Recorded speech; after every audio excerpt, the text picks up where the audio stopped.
Welcome back to the Brendan Option. I'm Father Gerard Quirke, joined here at a social distance with Father Brendan Kilcoyne, coming to you today, as always, from the Presbytery here in Westport, Mayo. How are you, Father Brendan? Very well, Gerard, thank you. How are you doing these days with all this pandemic around us? And perfectly well. I'm an eremitical soul, so I'm pottering away. I have my bees. I have my garden. I'm doing a master's part-time in biblical studies, and I'm sort of desperately trying to get essays finished and that kind of thing. I think this is one of the things that people are afraid to say these days, that they're actually enjoying this time. Yeah. You know, I know there's chaos around, but as Dermot Kennedy says, there can be chaos and art. And there's a lot of good things happening as well. Absolutely. It's very good. On that note, so where are you leading us today? Well, I thought I'd begin with a gloomy Dane. Can you handle a gloomy Dane? In the summer weather? Dane as in Danish, as in from Denmark. You know, all the good butter and you know, the politically correct politics and all the rest of it. Kierkegaard, who certainly, whatever else you can say about him, was not politically correct. Søren Kierkegaard.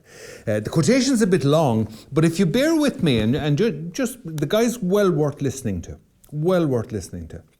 If there were no eternal consciousness in a man, if at the foundation of all there lay only a wildly seething power which, writhing with obscure passions, produced everything that is great and everything that is insignificant, if a bottomless void, never satiated, lay hidden beneath all, what then would life be but despair? If such were the case, if there were no sacred bond which united mankind, if one generation arose after another like the leafage in the forest, if the one generation replaced the other like the song of birds in the forest, if the human race passed through the world as a ship goes through the sea, like the wind through the desert, a thoughtless and fruitless activity, if an eternal oblivion were always lurking hungrily for its prey, and there was no power strong enough to wrest it from its maw, how empty then and comfortless life would be. But therefore it is not thus. But as God created man and woman, so too he fashioned the hero and the poet or orator. Wow. Now, what I like about it is, he's a great ironist in some ways, what I like about it is, he's not saying there's despair, but he paints despair in such a leisurely and loving manner that he frightens you with it. And it is a possibility. The beast is there. The possibility of oblivion, the possibility of pointlessness, the possibility of futility, right? It is there. And it is against that the figure of the hero is set. And the poet or orator who celebrates the hero. And how can you celebrate a hero if the hero has nothing to conquer, to traverse? If there is no dark and terrifying ocean to cross? What's there to sing about in the words of Virgil? Arms and the man. This is what we sing of. And the Gospels are a mighty tribute to the echt, to the mighty deed of God in our redemption when he walked among men. The ultimate hero, the ultimate kuchal, the perfect hero, who is also himself the sacrifice, the one imperfect sacrifice. So Kierkegaard terrifies us at great length with the void, with the oblivion. And against that then he brings man and woman, hero, poet and orator. And he's sincere about that as well. But the two are there, the two sides. And you remember in previous talks we talked about how, life is essentially liminal. We're living on the edge of things. Literally on the edge of things. I mean, the Latin root of the word reality, it has its root in res, doesn't it? The Latin word for a thing. So reality is thinginess. It's thinginess, right? So we're on the edge of thinginess, of thingy and not thingy. We are literally looking into the minus range of numbers. We are looking into the maw, into the deep, into the beyond. But who can live like that? And so, routine and order and predictability We build these things. We're natural nest builders. We build a home for ourselves. We build a tomorrow for ourselves. We convince ourselves that we control tomorrow, and we don't control anything really of significance. Yeah. And Kierkegaard is trying to get us to look at that. He was stifled by the polite bourgeois Lutheran middle-class piety of his day. He was stifled by it when he looked at the sombre and magnificent drama at the heart of Christianity. Whether you believe it or not, the figure of the crucified Christ is artistically, aesthetically, philosophically, theologically, it would be difficult to come up with anything more perfect than the crucified innocent. Wow. The man or woman, as they'd say in the west of Ireland, the decent old skin. The decent man. Orwell celebrated the ordinary man. It's just the ordinary man who liked his pint. The pint, as we say in Ireland, the pint of porter man. The sound man. Yes, the sound man. Sure, what did he ever do to anybody? What did he ever do to anybody? And yet he's on the cross. He gets old, he gets cancer, he loses his money, he has an accident. You see? Mm-hmm. All the time we're on the edge, but we learn not to look down. We stop looking down. Now, okay. I've said in earlier talks that one of the most dangerous things you can do is break away from tradition. Now I'm going to say to you here that one of the most dangerous things you can truck with is tradition. You can't live with it like family, and you can't live without it. Because tradition can stifle. Tradition can satiate. But at your core, there is an appetite that nothing can satiate but God. To paraphrase Augustine badly. Nothing can satiate it but God. At your core. So if you're going to plaster over, if you're going to try to fix this gaping hole into eternity with spit and Kleenex, okay? If you're going to just try to put some pathetic cover over this, mm-hmm. That is incredibly dangerous. It's dangerous psychologically, it's dangerous spiritually, it's dangerous in every way. What do you think some of the dangerous traditions that we're holding, that we're keeping still now? Well, see, we're holding on to the tattered shreds of our former finery, and we just keep going. We just keep going. I tell you what, we remind me of sometimes. The Dancing Bear in Cormac McCarthy's grim, dark novel. Have you come across McCarthy? You've mentioned him before, yeah. Oh, McCarthy. Yeah, read McCarthy, but don't read too much of him at a time, and you may need a bit of a stiff drink. Or if you're not a drinker, I don't know, something equally refreshing at the end of it. He's no joke. He's still alive, contemporary American writer. He's got a small but devoted following.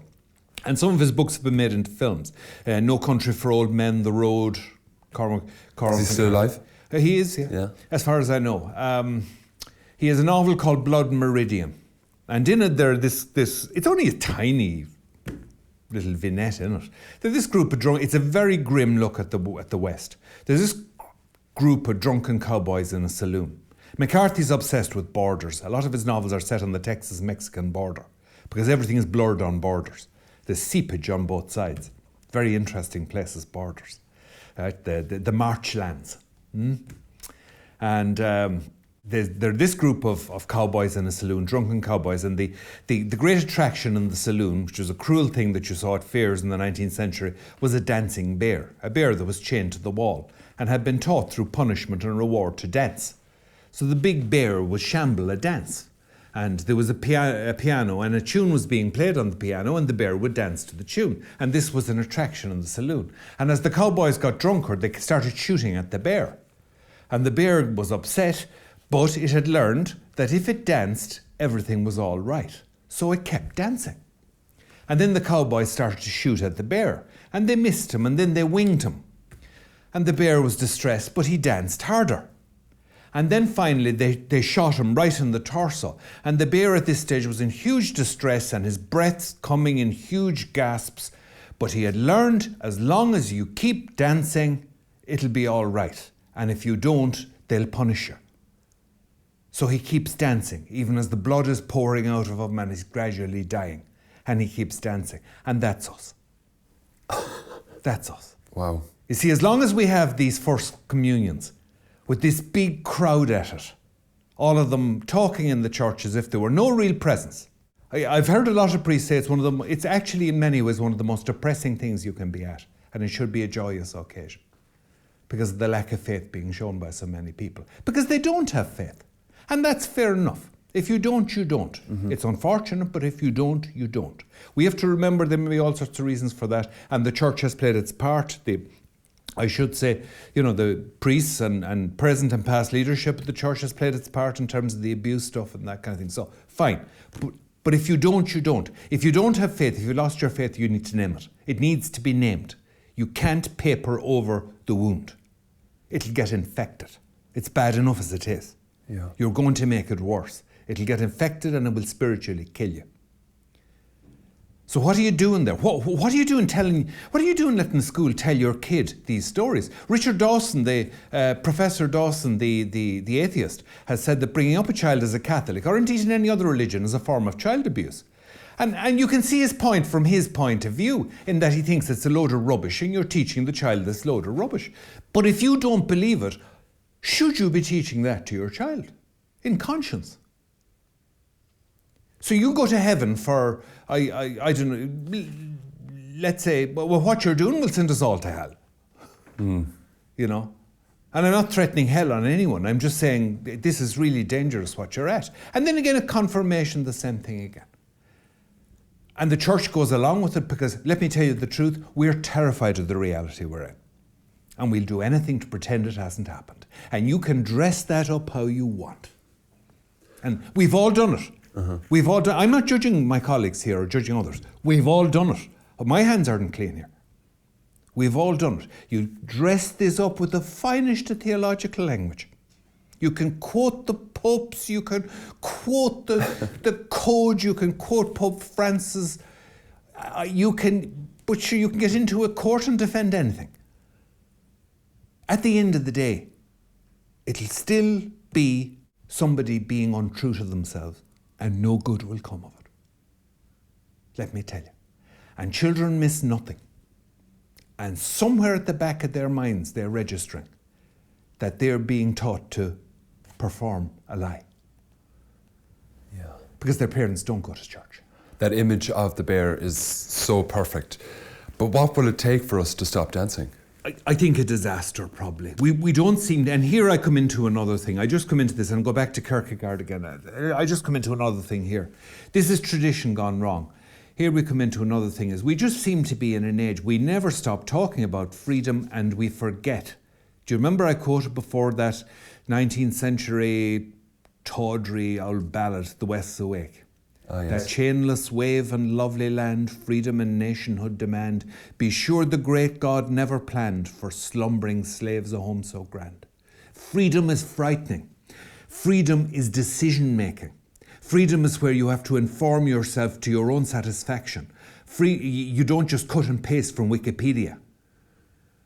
Freedom is where you actually have to do the work. You must perform human acts. Go back to your St. Thomas. You know more about this than I do, right? A human act, he was coming from Aristotle. The human act, I can't remember them all, but they were the conditions for mortal sin. You remember them? The human act you had to have at least the minimum of knowledge, you had to have at least the minimum of freedom, you had to have at least the minimum of intention, the minimum of will. You get the picture? Yeah. Okay, to performing human acts, not just drifting in a tradition to which we no longer belong and in which we no longer believe. We no longer respect the voices of the dead, but we don't have the courage to turn and say to their faces, in the mists of time, go, I reject you. We don't have the guts. And let me tell you, no good will come of that. Because at least a refusal is at least, you remember the two sons in the parable? I can never remember my citations. Our Lord uses it as an example, ever the brilliant teacher, always telling stories. Where he said, one son, the father said to him, go down the vineyard, do something, help me in the vineyard. Your man said, oh, certainly, Daddy, of course I will. I'll be there. You know me. I'll be there. And he doesn't show up. The second son, he says to him, you come down to the vineyard and help me. And the second son says, no, I will not. No, I won't help you. And then later he thinks, what did I just say to Daddy? How could I do that? How could I do that to my poor old Daddy? I'll go down and help him. And Jesus said, which of those was the better son? The disciples said, the second guy, of course, the lippy guy. The cheeky guy, the guy with the attitude, the guy who isn't the diplomat. And he said, yes. You know the tree by its fruits. And at least if you're willing to say to God, no, if you're willing to wrestle with the angel like Jacob, right? If you're willing to get stuck in, if you're willing to turn your back on God, if you're willing to turn your back on the dead, if you're willing to turn your back on tradition, let me tell you, the Americans say as long as you turn up to work, anything can happen. Have you heard that? Yeah. You turn up to work, that's a great saying. Mm-hmm. You turn up to work, anything can happen. If you don't let go of that one ethical line, you turn up to work, right? If you don't let go of that one ethical principle. Show up. No matter what else goes, you show up for work. Okay? Now I'm telling you now, as long as you're willing to make free decisions, anything can happen. And somebody who says to God, no, I will not serve, is not far from God. Somebody who rebels against God is not far from God. He is wrestling with the angel. He's in the game. He's in the fight. But somebody who moves in this grey marchland, who moves in this mist and fog of maybe, endlessly moves in the subjunctive, which could be and should be and ought to be and would have been and might have been. And for goodness sake, man, get back into the indicative. Be your words yea or nay. Say yes or no. If you don't believe in this, your child shouldn't be going to First Communion. And I say this to the priest as well. If you don't believe, take off your collar. That's a terrible thing to say. I know it's a terrible thing to say. God forgive me. He may not. It's an awful thing to say. But we have to get out. We have to get out of this swamp we're in. We're in the, how would you put it? We're becalmed. You know the old sailing ships? They could spend weeks just sitting around if a wind didn't come. It was deadly because all the time you were using your water and using your stores, and there you were sitting in the middle of the ocean and nothing happening. We have to get out here, Gerard. We have to move. We have to break out. We have to be free. And I'm telling you now, we have to break away from a dead tradition back into the living tradition. Back into the living tradition. Now here, I remind you of what our Lord said to the Pharisees. We use the word Pharisee as a term of abuse. The Pharisees were the finest of people. They were outstanding people. Josephus tells us that the Pharisees were so respected by the people that the other powerful groups, like the Sadducees, had to go along with them. Even the priests had to kind of go along with them as to what happened in the temple, because the people thought so highly of the Pharisees. They were almost certainly antecedents to the rabbinate later. Mm-hmm. The Pharisees were fantastic people. Why was our Lord so hard on them? He was so hard on them because they were fantastic. He was so hard on them because they were so close, and they wouldn't make the final step. They made of the tradition something that they were stuck on it. Mm. They weren't even listening to, as Matthew and Mark tells us, the paradosus ton presbyteron, the teaching, the tradition, the teachings of the elders. They weren't really listening to them. And Jesus, he would say to them, you've found 100 ways to fiddle the rules. You're just laying the rules on ordinary people and you're not lifting a finger to lift them off them. You found 100 ways. And he said to people, oh Lord, where are my citations? Mark 7, Matthew, I wrote it down, Matthew 15, and then Matthew 23. Matthew 23, he says to them, watch the Pharisees. Watch the Pharisees, he said, listen to what they tell you. Do what they tell you. But here, do not do what they do, for they do not practice what they preach. So he said, their doctrine is excellent. We often miss that. That's why they were getting such a kicking, is their doctrine was superb. He almost certainly had acquaintance with them. He quite possibly came from circles that were quite well in with them, mm-hmm. or knew them. Their doctrine was excellent. They were so close. Yeah. And yet they were just blind. And he calls them that. He calls them, what does he call? Blind guides. Matthew 15. Blind guides. And he says, sure, where the blind are leading the blind, everyone goes to ruin. Everyone goes over the edge of the cliff. But you can understand the human side of that, the fear that if you do move forward that everything behind will just collapse. There we go. I accept that. I So where do you accept go? that. Even if the house is falling in, it's still your house. It's very frightening to keep going. Ratzinger tells the story of, it's a story told by Augustine. I haven't read it in the original, but Ratzinger tells the story as he was then. I don't think he was the Pope then. He says, Augustine has this story about, can't remember where it is, maybe the Confession somewhere else, that the teaching of the church or the function of the church is this, it's thankless job. It's this kind of endless reminding. It's kind of endless annoying.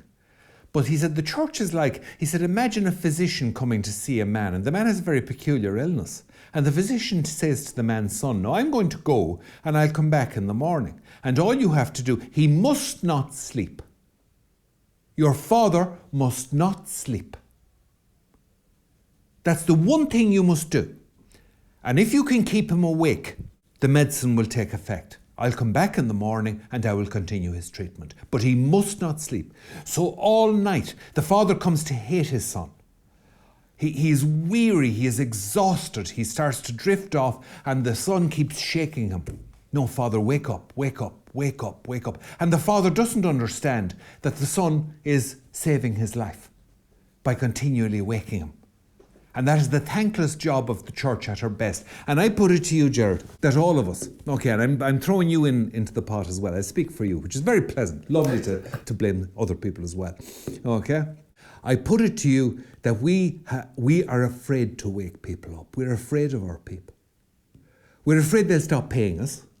It's not that we're getting paid a fortune, but we're getting paid enough. We have a decent life, because we don't have families. We're afraid they'll stop. But let's name this. We're afraid they'll be nasty to us at meetings. We're afraid they'll despise us. Mm-hmm. We're afraid they won't like us because we like them, for the most part. And we're afraid they'll turn against us. We're afraid of hurting them because in many cases their children have left the faith, their adult children, and they're desperate to hold on to the affection of their children. And indeed many believing parents are afraid of their children for that reason. I believe that was crucial in those referenda. They're afraid of the disapproval of their children. Yeah. And we have got, and look, I'm just as bad. I'm just as bad. Before the referendum on marriage, I was sick to my stomach getting into the pulpit with fear. Firstly, because I had a very keen understanding, at least, of the fact that if I put a foot wrong here or offended people, I could lose the whole congregation. It was a very strange time. And secondly, going in because I was afraid. Because our time was over, historically speaking, for the moment. We'll have it again, simply because we last. That's the one thing we do. We last. But that's a long time. We won't see it. Well, you will. You'll see better times. I won't. I'm 57. I'm not going to see them. You'll see. You will see better times. I was afraid. I didn't want silence afterwards. I didn't want my ministers of the Eucharist kind of half looking at me and nearly climbing over each other to get out of the sacristy quick enough after Mass so they wouldn't have to meet my gaze. I was afraid. And even with abortion, I was afraid. Yeah. And the first time I preached on it, I probably was a bit too hard. I was afraid, even though I passionately believed in what I was saying. And I'm no saint, but I just passionately believed in it. We are afraid to wake up our people. We're afraid to shake them, but to fall asleep is death. It's like falling asleep in the snow. The explorers will tell you about how easy it is to fall asleep in the snow. Yeah, you start to feel nice. You start to feel warm even, because your body's shutting down. Yeah. You're not warm. So it's a huge danger. And I'm telling you now that the tradition demands that we wrestle with the tradition. Does this make any sense at all? Yeah, I guess, but you must engage in it. You must engage in it. I'm not calling for heresy, but I'm also saying that not that we develop new doctrine so much as we develop doctrine that understands better the doctrine. We develop better ways of understanding the deposit of faith. Does that make sense? Do you think that, like, with regards to the personal journey of faith, that the difficulty and sufferings are common, it's being able to carry your own cross, but is what you're saying that the tradition needs that as well? Yeah. And the church needs that? The church is constantly coming to a deeper and deeper, I think, appreciation of the riches of the deposit that have been given to it. The church has the entirety of the truth. No other religion has. The entirety of the truth subsists within the church. The council affirmed that it is within the church. But the church itself is constantly coming to a new appreciation, a new awareness of the riches of that tradition. And in doing that, mistakes are made. Not at the highest level, not at the sense of infallible teachings or anything like that, but mistakes are made in ordinary course. The tradition must be engaged with, and we must be engaged with. You go to confessions, going to confessions as an adult and still confessing that you are cursing, telling lies and throwing stones at dogs is pathetic. We both know as a confessor, nothing drives me cracked. It really stresses me, it really upsets me, it really depresses me. Then someone coming into confession and saying, well, I haven't been to confession in 10 years. And my God, that's great. Welcome back. Wow. This is a big day. This is a great day, a day of days. You've come back. And to tell you the truth, I haven't done much wrong, really. What sort of an idiot are you? Oh, it's a killer. Well, no, I haven't said that, but I said something fair off. Well, what yet? Who am I talking to, Mother Teresa? Mother Teresa wouldn't have said that. She went to confession once a week. I can't go a day. Jeepers. If I'm trying to get the indulgence in November, I have to race from confessions all the way, get everything done as quick as I can. I'm so uncharitable. I'm so quick-tempered. Do you know what I'm getting at? I'm a selfish buggins, and I haven't improved with age. And you see, that's one of the great dangers of the priesthood, the spiritual life, is it becomes a comfortable bachelor life. Isn't that the danger? It does. You have to have a few comforts, and you have to, have a few of the ordinary, decent, good human pleasures, a bit of food, whatever it is. Mm-hmm. Bit of food and a bit of company. Goodness, those are lovely things. But at the same time, and here we come to it again, is as Fulton Sheen says, the priest is not his own. Where I hear priests saying, I'm entitled to my own space. And I know what they're saying. And yeah, for their own mental health and their well-being, they need some space. But there's a danger there. Do you see the danger? There's a fin in the water. You can nearly hear the theme from Jaws. My space, my time. It's not your space and it's not your time, you dork. Right? You knelt in front of the bishop in a gesture that is ancient. Who does that? You knelt in front, you put your two hands together like a medieval knight. You put your two hands together like that, inside his hands, the hands of your liege lord, right, in the 21st century. Yep. I did in the 20th, okay? The students I taught probably thought it was the 19th, maybe the 18th. You put your hands within his, and you swore your life away. So, no, I'm sorry. You don't get to talk about my time. I know what you're talking about, and you do need time. One of the biggest dangers to the priesthood, it's a vocation can die, and it's not death by scandal or death by... That has happened. That has happened. Shapers, it has happened.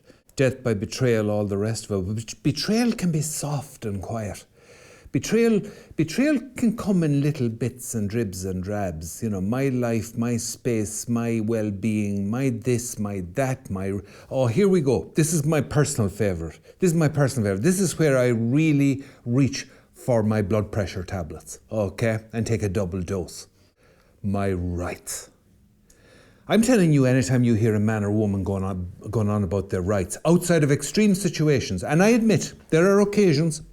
There are some very unpleasant people in the world. There are occasions which will put an honest man or woman to the pin of their collar, and then they have to talk about their rights. They just have to pull somebody up and say, no, this won't do. But you should never talk about them too easily. You talk about your duties. And I'm speaking as a man who has so often failed in his duties, and I have to live with my failures and look at them and try to improve. Okay? I'm in many ways a broken man. I have to look at them and I have to improve. But going on about your rights, what's it going to be next? You're going to go outside the bishop's house and in a sandwich board and go on strike? Come off it. You handed over your rights, you noggin. You handed over your rights. You put your hands in his, to you and to your successors. In fact, he asks you the question, do you swear, promise obedience to me? They say promise because it sounds nice. Okay, do you promise obedience? It's a cuddly swear. But it's still, you've handed it over. You gave your word to me and to my successors. You see the way they cover themselves? Mm-hmm. Yeah. One bishop is the same as another in succession. They have the succession from Christ. And you say, I do. Mm-hmm. And the bishop says, do you remember what the bishop says to you? May Christ, who has begun the good work in you, bring it to his own fulfillment. Now I'm asking you, why are you stopping Christ from doing that in your life? And I'm not just going to keep hammering at the poor old priest either, although we deserve a hammering. But I'm asking this of all the baptized. Okay, you can say, I was baptized as a kid and I didn't know what was happening. Well, clear off so if you don't believe, and then maybe something will happen. If you turn up for work, anything can happen. If you make decisions, anything can happen. If you have integrity, anything can happen. But nothing will happen where you go on lying to yourself, whether you're a priest or religious or a lay person. There's nothing more pathetic. You know, it's like a priest getting obsessed with money. I mean, I like money, I like nice things, but you don't go on about money any more than you go on about your rights. If the parish needs money, you're going to have to talk to the people about money. There's no point being precious about that. Because we all know living saints who left the church falling in, and then the poor devil who came after them got an awful name because he'd ask for a fortune of money to do the work that should have been done by the guy before him. Mm-hmm. You know, I don't trust that kind of sanctity. Sometimes you have to ask people for money, but you do it apologetically, and you do it only as often as it has to be done. Mm-hmm. You know, these are your people. You're their servant. You are their unworthy servant. And believe me, I can say that with complete sincerity and no false modesty. I am the unworthy servant of the people of Athenry. And they would tell you that too. That's what we signed up for. That was the deal. You show me where you signed up for having my own little bit of my own space, like some sort of parsimonious leprechaun. Okay, do you swear obedience? Well, I swear a little bit.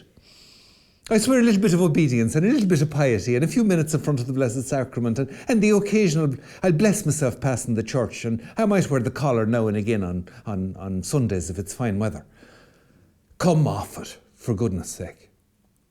And this thing of, I'm just like anyone else. The priest is just like anyone else. You're not just like anyone else, you fool.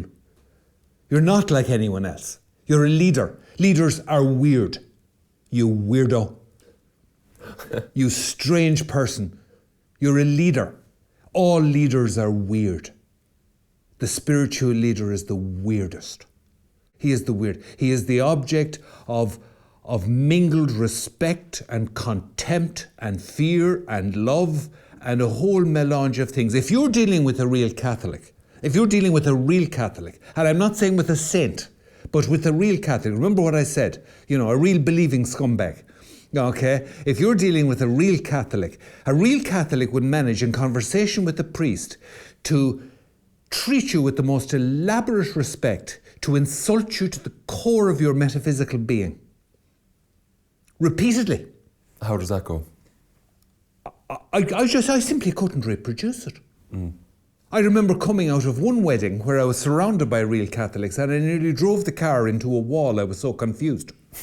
I had been loved and kissed and adored like the parish priest in the Irish RM, and insulted and ignored and made fun of and you name it, all at the same time. Mm. It's the weirdest relationship, and it's because you're weird. They're weird too, actually. It's because you're weird. Now, all human beings are weird, but you're openly and demonstrably weird because your job is to remind. You remind them of Christ. You're a living icon of Jesus Christ. Isn't that what we say? Mm-hmm. A living icon. A living sacred representation. Yeah. The Russians will touch the icons and bless themselves, as we would with holy water. Yeah. You're a living icon of Christ. You are weird. The priest is the one who brings man to God. And they say the prophet is the one that brings God to man. I love Pope Francis. You have to be set apart to be able to do that. I love Pope Francis. I'm not saying that to suck up. Okay, I love Pope Francis. I think he's a great pope. A lot of conservative friends of mine don't like him, but I like him. I think he's a great pope. I was taught by the Jesuits in Rome. They were great teachers. He's very comprehensible if you knew if you were taught by the Jesuits in the Gregorian in those years. It was heavily Spanish Jesuits, to my memory, who kind of gave the flavour to the place at the time. Probably changed now. But he doesn't like the ring being kissed. You've noticed that. He doesn't like those gestures. And I think, with great respect, I think he's wrong in that. Yeah. He is our sweet Christ on earth. Is that Catherine of Siena or Teresa of Avila? I can never remember my saints, any more than my citations. I think it's Catherine of Siena. Our sweet Christ on earth. Wow. He is our sweet Christ on earth. If people want to get down and kiss his feet, he should let them. I'm sorry. The Pope is the Pope, and who am I? I'm just a fifth-rate parish priest. But having said that, I'm now going to give lip. I think he's mistaken in that. We see people are confusing the situation that he is Francis or he is Bergoglio and the Pope. You can't interchange that. Like, he is the Pope, and that's what they're coming for. He belongs to us. He is not his own. He belongs to us. Whether he likes the ring being kissed or not, or his hands being kissed, or his feet being kissed. When I was ordained, some of the older people kissed my hands, and they were perfectly right to do so. It had nothing to do with me, and it certainly didn't make me feel any bigger.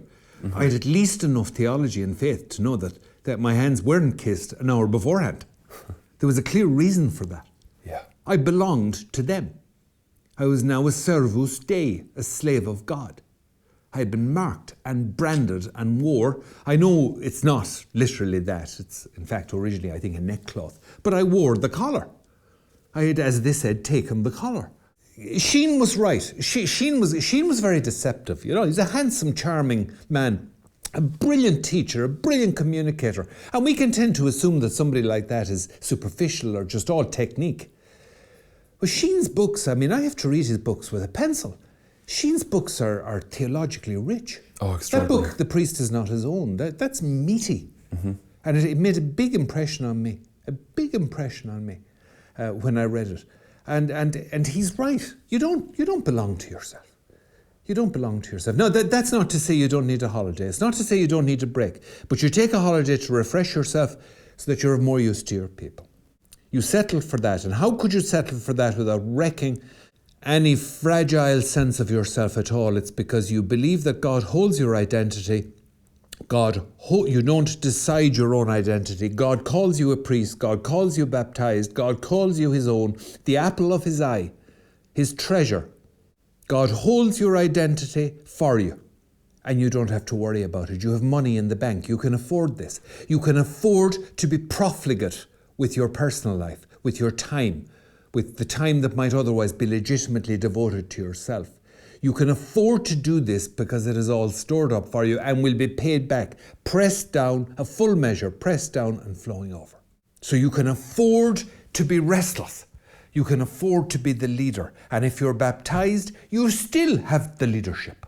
It's a different form of leadership, but you are baptized as Christ was baptized, priest, prophet and king. You remember the words? Yep. So may you live as a member of his body, sharing everlasting life. Amen. In the rite of baptism. You are called out, and you agreed to stand out. And this is no good. This falling asleep in the tradition, that's not what the tradition is for. The tradition is a living tradition. The dead are talking to you because it's your business to do what they would do if they were there, knowing what they now know. Because they are, as they say in the Gaeltacht, slíne firna. In the Gaeltacht, they don't say people are morif, they're dead. They say they're slíne firna, they're on the path of truth. I was corrected in a sermon for that. The local electrician said it to me after the funeral. No, he said, that was fine, Father, he said, but we don't say that. We don't refer to the dead person as an dina marav. Marav means dead. Oh. No, he said, you don't say that. Slíne firna. Agus muidne slíne brega. And us on the path of the lie. There's a sensus fidei. There's pure Paul. Paul could have written that. I mean, that is digested, masticated, thoroughly digested faith. Well chewed. Okay? That's a faith that's lived and understood. And there's this gorgeous hymn in Irish on Tash-Iri. It used to, I heard it sung by, he died there, was it last year, George An Macanomara, a wonderful sean-nós singer from Kilcoyne, where I was a curate years and years ago. And it is these wonderful lines, Ma mas lítear an choiln, ní buil idir an. If the flesh is insulted, as I understand it, if the flesh is insulted, what danger to the soul? Isn't that a marvellous irresponsibility, as it were? It's a marvellous sportsman-like, gentlemanly contempt of the danger in front of you. There's the hero that Kierkegaard is talking about, facing the depths. There's the hero with the hero light shining on his brow, as it says in the Kilcoyne sagas. There's the hero. There's the hero with the toss of his head. The toss of his head. It'll be sport for us. It'll pass the day for us. Do you see where I'm going? I love stories, some of the military stories. I was always fond of military history. But I remember being told that some British officers would walk in front of their men into almost certain death when they were sent over the top. They'd put away their pistol into their holster and they'd take out their walking stick. And a young man in those days carried a stick as an item of fashion. They'd take out their walking stick and they'd twirl it. And they'd walk out in front of their men as if they were going for a stroll. Wow. They'd say, come on lads, we take the air. And they walk out to their certain death, because the Germans would, of course, instantly target the officer, which is what you would do. You target the leaders straight away, to their certain death. Do you call that courage? I do call it courage if they were afraid. If they weren't afraid, I just call it stupidity. But I do call it courage if they were afraid, because only the fearful can be a hero. You must understand the void. You must look into the depths, into the ravine, and know what you're looking at. You can't look into the depths and say, hello, cuddly nothingness. Nothingness isn't cuddly. The void isn't cuddly. The hero is seen before the dragon. If there's no dragon, how do we know he's a hero? If the chasm isn't there, how do we know we're dealing with the hero? And what have the poet or orator to sing of, if not arms and the man? What has the poet or orator to sing of, if there's no hero? What do the Gospels? The Gospels would be pointless. What are the Gospels doing? Imagine the blind harpists of Gaelic tradition. Imagine old Carolan. Imagine the old harpists. Imagine them with their sightless eyes singing of the mighty deeds of Christ, the mighty deeds of God among men. As indeed we have in the Psalms, where the Hebrew poets revel in the mighty deeds of God. What things he has done. The Magnificat is incredible. This tremendous praise poem. I love it. What is it? In brachiosu, he's put forth his arm in strength and scattered the proud-hearted. You can imagine the court poet with the harp at the fireside and his sightless eyes strumming away, singing of the mighty deeds of the hero. For he has dashed the enemy against the rocks. He has raised up Zion. He has defended the weak. What magnificent things. What splendid things. So what does this mean now for the priest? For the priest? The priest is called to be a hero, as Christ is. And I don't wish it on. That is probably not something that was fully explained to him before he was ordained. But then there was a fair bit that wasn't fully explained before we were ordained. So we'll get on to that another day. Providing formation, training for heroes, providing formation for the kind of sea captains to command these ships of faith and articulation and apologetics on this treacherous sea of modernity, providing the kind of heroes and providing the poets and the orators to sing of the hero. How are we going to do this without a bardic school, without a school of navigation, without... Does this make sense? What did I talk about at the end of the last talk? I said we need a school. I, who can never get an essay finished unless it's at the last minute, right? I say we need a school. And I'm not, look, you can come back at me, people who love Maynooth, come back at me and say, you're dissing Maynooth, you're dissing this, you're dissing that. I'm doing a degree at the moment at the Priory Institute, and they know a lot more than I do. I'm not dissing anybody. I'm just saying that we don't have what I'm talking about. Maybe one of them can do it. Maybe they should all get together and do it. I don't know. But it needs to be online so we can catch that riptide in the sea of modernity, that current. You know, apparently there are currents off the west coast of Ireland that can get you to Spain in 2 days. The old fishermen and smugglers used to know them. Apparently. A friend of mine did it in little over 2 days. Yeah, the old smugglers. That's how they used to get the priests out as well, out the candidates for the priesthood. to be trained in Spain. Was that? Yeah, and they bring back brandy. They bring back brandy into the coves on the west coast to sell it. And they used to say the O'Connells made their money that way, down in Kerry, smuggling brandy. Whether it's true or not, I don't know.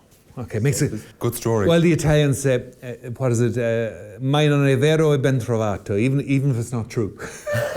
It's well found. It's well told. So here I come back to what will we sing of if not the hero? And the hero decides. The hero is a man or woman of decision. They decide, even if the decision is the wrong one. You must make decisions. We're decision-making animals. Homo sapiens. That is the rational expression of our soul. You must make decisions. Now, I'm telling you now that this is having a terrible effect on the church. I'm not getting at anyone, okay, because I know somebody's going to come back at me and say, oh, you're bashing bishops, anything. I worked for a fantastic bishop for 11 years, Michael Neary. Fantastic bishop in Tuam. I would say it anywhere I go, a first class and fantastic bishop. This is bigger than any individual bishop, and the bishops themselves will tell you this. None of us are quite sure how this will look, but it will have to be done. And we don't have endless time. We really do need to get our proverbials in gear. What are you proposing that is different from the criticism that comes towards the church saying, oh, we need to get rid of all those structures and get rid of all those old paths? You're not saying that, but what are you saying? Well, I'm saying that some of the structures may no longer be entirely fit for purpose as they are. That's not heresy. The diocesan structure is indispensable because the diocese is defined by canon law as a group of the faithful gathered round a bishop. The bishops are indispensable as part of the hierarchical constitution of the church. That can't be tampered with and shouldn't be. The bishops are a treasure because they are a living link between us and Christ. The priesthood comes through them. I'm throwing out a question as to whether even, in the way we're looking at it now, whether even universities or institutes in concrete places are going to be any good anymore. People are going to be able to do degrees on the hoof while they're working. I think people being trained for the priesthood are probably, they've been talking about this since the 70s, they're probably better off out in parishes and doing their degree at the same time. I don't know. I simply don't know. But I know what we're at isn't working. And I think we're still in, as I said at the beginning, the rags of our old finery. And it was finery, and I'm not despising it. But it was of its time. The faith is eternal. But each time must find a way to live the faith. It must find its own way to live the faith. Apart from those things that can't be changed, the mass, all the rest of it. We're dying from lack of personal responsibility. Priests need to decide to continue in the priesthood. Yeah, I heard one wealthy Catholic say privately, now, it was a little bit uncharitable, but you could see his point because he was so fed up, that if he could think of a way of spending his spare money, he would seriously consider putting together a fund which would offer a comfortable retirement to any jaded and disillusioned non-believing priest who was willing to clear off, and that he would pay them to go. Jeepers. And that's what he saw? Well, he certainly saw a bit of it. He seemed to be saying he saw a fair bit of it. I was a teacher as well. That is so disappointing. I was a teacher as well. It's a fantastic profession. It's full of fantastic people, but it happens in the teaching profession too. It can happen in any profession, but it is absolutely deadly in the priesthood for the church. It is deadly. Because you have souls with you. I'm not asking you to be a perfect priest. There is one perfect priest. Grace builds on nature. And do you remember I was saying you need to be broken for grace to enter in. You need the wound, all the rest of it. But you can't just sit back on that. The hero keeps going. You know, you have the story of Odysseus in the Iliad, or in the Odyssey, sorry. The Greek hero of Homer.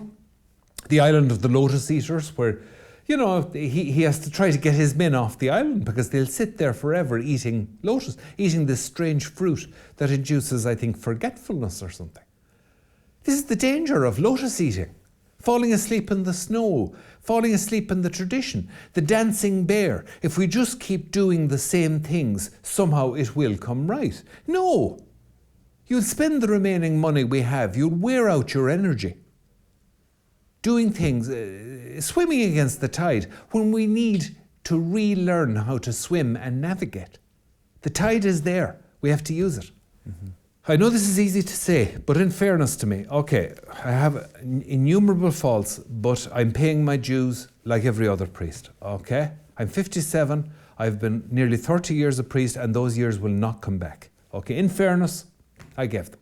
I hope to give the rest. I've made mistakes, I've had some successes, whatever. I certainly feel, I've no doubt, I certainly feel I've never regretted becoming a priest, although I thought of leaving it a few times, because like Peter, I'm a coward. It was going badly. That's real, yeah, it's real. Yeah, there was a deserter brought in front of Frederick the Great. Frederick the Great was a great cynic, you know, the famous general. He was a great cynic. There was a deserter brought in front of him. Sometimes you're safer with a cynic, you know? And Frederick, they were going to shoot him. And Frederick said, "Why did you leave me?"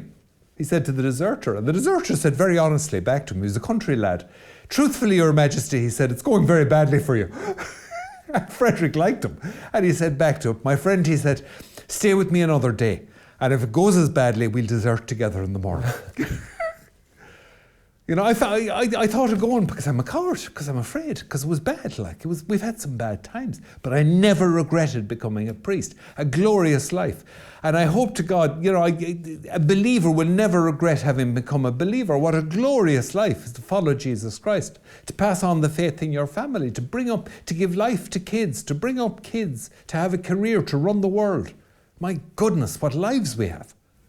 This is the stuff of heroism, the stuff of legend, the stuff of epic. And we despise it. Maybe, I'm sceptical of this thing, after the lockdown it'll be all different. But maybe some things will be different. Maybe if nothing else, we've just, the whole industrial world has had to take some out time. And to realise that there is life beyond the rat race, beyond, you know. So now we can go back to the rat race and make of it something better. Mm-hmm. You know, because with all this leisure that's coming, with the coming of artificial intelligence, this is stuff we'll have to talk about down the line, like all this stuff that's coming on board. You're looking at a lot of leisure for human beings down the line. And this is a big question, is how are we going to spend our leisure? And I mean, it's a tremendous vista. You know, can you imagine the possibilities for learning, for self-improvement, for the arts, for culture, for sport, for all this stuff, my goodness. But remember that human propensity to mess it up, to make a pig's breakfast of the whole thing, out of a banquet. So just keep that kink that we have in us in your mind. I'm telling you, this is affecting the churches like leprosy, is this lack of responsibility. Believers not making decisions. Are you in or out? You say back to me, that's simplistic. You're talking like a sportsman or something like that about the faith and all the rest of it. No, come on. Sometimes you just have to do this. I'm sorry. You know, you're hiding in the undergrowth of mystical hogwash. That's not mysticism. Real mystics don't go on like that. Real mystics actually get up and they go to Mass.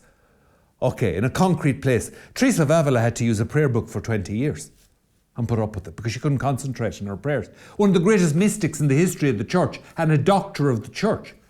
This is the Teresa.